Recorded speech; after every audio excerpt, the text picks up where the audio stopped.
every now and then it's a good idea to get a gauge on what the CEO of the company you're invested in is thinking now. What's their strategy? What are they looking to do in the future? Because that's going to directly affect the ability of your portfolio to perform. At the end of the day, all this crypto stuff is an investment, right? It's a way to try to grow your wealth. At least that's what I see it as. I see it as a way to grow my wealth. If it becomes everything that I think it's going to be, it's going to be performance-based money. It's going to perform for me. It's going to create yield. It's going to be a way for me to pool money to support myself with from not direct income maybe, but maybe via borrowing against it. There's going to be some variation of that depending on how I situate that. But and a lot of that has to do with the avoidance of taxes. Of course, you want to be smart about that.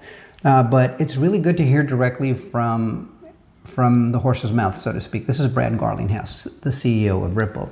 And this is I guess these days it's a rare interview, but it's a nice window into his mind and what they're thinking over at Ripple with the acquisitions of things like Rail or Hidden Road, and then of course their custody providers like Standard Custody, for example.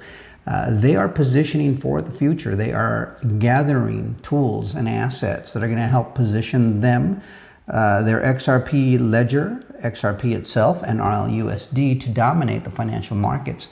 And I like the reasoning because they've always had this reasoning where they're going to bridge the existing financial system into the crypto-based blockchain financial system, decentralized finance, if you will. The thinking used to be that, oh my God, Bitcoin's going to come in and replace the banks, and out with the banks. This is how they used to do it, but that's not how it works, guys. You got to play together and let the market decide what venue they're going to take for their goods and services, right? Which in this case would be money, the way you lend, the way you borrow, the way you save your money, the way you invest it. And blockchain is going to easily be the choice, but which blockchain? And XRP is well positioned to be the blockchain of choice.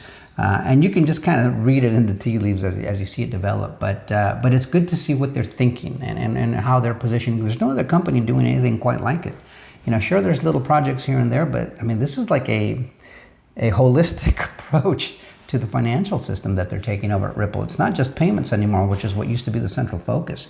They're looking at DeFi, they're looking at banking, they're looking at lending, as well as producing yield. And so I like that because as the years go by, I'm planning to hold on to this thing till 2030, longer if I can, really, depending on what happens. But the way everything's starting to look is that I'm 56 right now. By the time I'm 66, my gosh, life's going to be very different, and I'm still going to be relatively young. A lot of people I know are living into their 90s, and so, gosh, that's another 30 some odd years, 40 from now.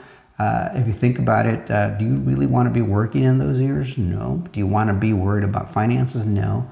And the previous video talked about the year-to-date returns on our investments. I like what that's looking like, and I certainly like if it, right now it looks like it's going to continue that way. And with forward future thinking like they are doing over at Ripple, it's not the only company out there, but it's the best one at it, the only one with legal regulatory clarity. I think it bodes well for my investment, and maybe you will too. So like, share, subscribe. Let me know in the comments what you think about all this, but it's looking really good. The future is bright, I think.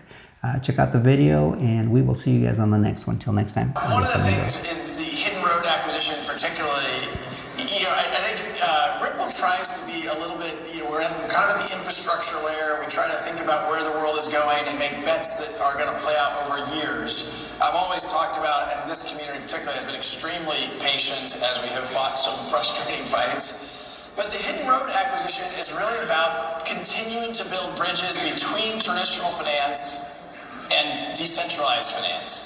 And I think if you believe that it's just going to be, okay, the DeFi world is just going to grow and replace it, I don't believe that. We have to bridge that gap. And Ripple has been working around our payments business and bridging that gap for almost a decade. And for me, Hidden Road represents, if we want the largest market makers, the largest hedge funds, in the world to come into this ecosystem, we need the infrastructure to enable that. Hidden Road is one of the fastest growing non-bank prime brokers. Most of the players in the prime broker space are the traditional commercial banks. And for those guys have been hostile towards crypto because of the regulatory dynamic. That's changing a little bit, but Hidden Road I think is a subtle, almost flex to their hundreds of clients, names you've heard of, the largest financial players in the world that are using Hidden Road. They cleared $3 trillion last year. They're growing very quickly, and frankly, with Ripple's balance sheet, we're only going to see that accelerate. That's great for the XRP ecosystem. That's great for RLUSD.